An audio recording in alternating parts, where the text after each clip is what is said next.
మనం కూడా ఎలా పడితే అలా మాట్లాడుకోవచ్చు కాదు.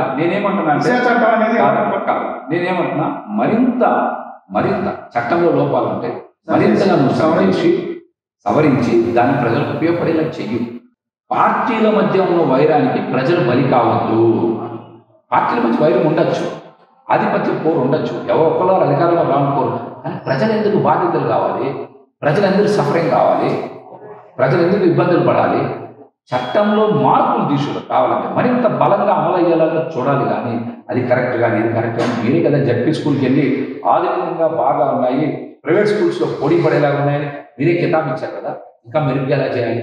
జగన్మోహన్ రెడ్డి గారి హయాంలో ఆధునీకరణకి నోచుకునేటువంటి పాఠశాలను మేము ఆధునీకరణ చేస్తామని చెప్పు.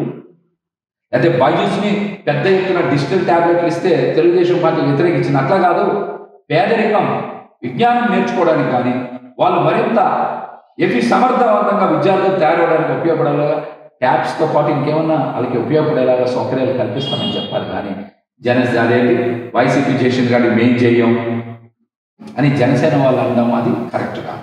పవన్ కళ్యాణ్ గారు మాట్లాడడం జరిగింది. నేను కనుక హోంశాఖ తీసుకుంటే మరోలా ఉంటుంది, అనిత గారు కూడా చాలా ఇదిగా పనిచేయాలా, ఇంకా యాక్టివ్ అవ్వాలని చెప్తారు. అంటే ఇప్పుడు ఆయన ఆల్రెడీ 3 శాఖలు ఉన్నాయి. హోంశాఖ తీసుకుంటే ఏమన్నా పోలీసులు ఏమైనా మారతారంటారా? ఇదే వ్యవస్థ ఉన్నది. ఆయన వస్తే మరోలా ఉందని చెప్తాను. ఎలాంటి మార్పు ఉంటుంది హోంశాఖ ఆయన తీసుకుంటే? ఆయన గ్రామీణ ఉపాధి హామీ పథకం ముందు నీ శాఖ సరిగ్గా చూసుకుంటే ఏదో ప్రజల్ని పక్కదారి పట్టించడానికి ఆ మాటలు మాట్లాడారు. మీ శాఖ గ్రామీణ ఉపాధి హామీ చట్టం ఉంది. ఆ చట్టంలో 90% నిధులు మొత్తాన్ని కూడా 100 రోజులు గ్యారంటీగా పని చూపించి జాబ్ కార్డులు చూపించి పని చేసినటువంటి గ్రామాల్లో పని చేసేటువంటి వాళ్ళకి 90% నిధులు కేటాయించాలి, 10% అభివృద్ధి కార్యక్రమాలు కేటాయించాలని ఉంది.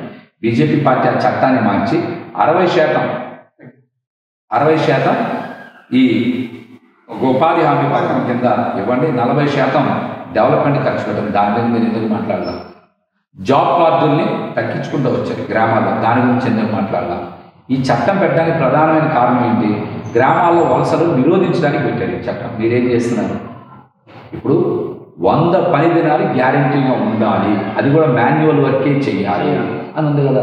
దాన్ని మీరు ఎందుకు మీ శాఖలోనే మార్పు చేసి ఒక గాలి మాటలు మాట్లాడుతున్నారు? గ్రామానికి పండగ, నాదేదో పల్లె పండగ, ఇలాంటి పనికిమాలిన మాటలు మాట్లాడుతున్నారు. అది పచ్చితం. గ్రామాలను అభివృద్ధి చేసే బాధ్యత రాష్ట్ర ప్రభుత్వం తీసుకోవాలి, రాష్ట్ర ప్రభుత్వం నిధుల నుంచి ఇవ్వాలి.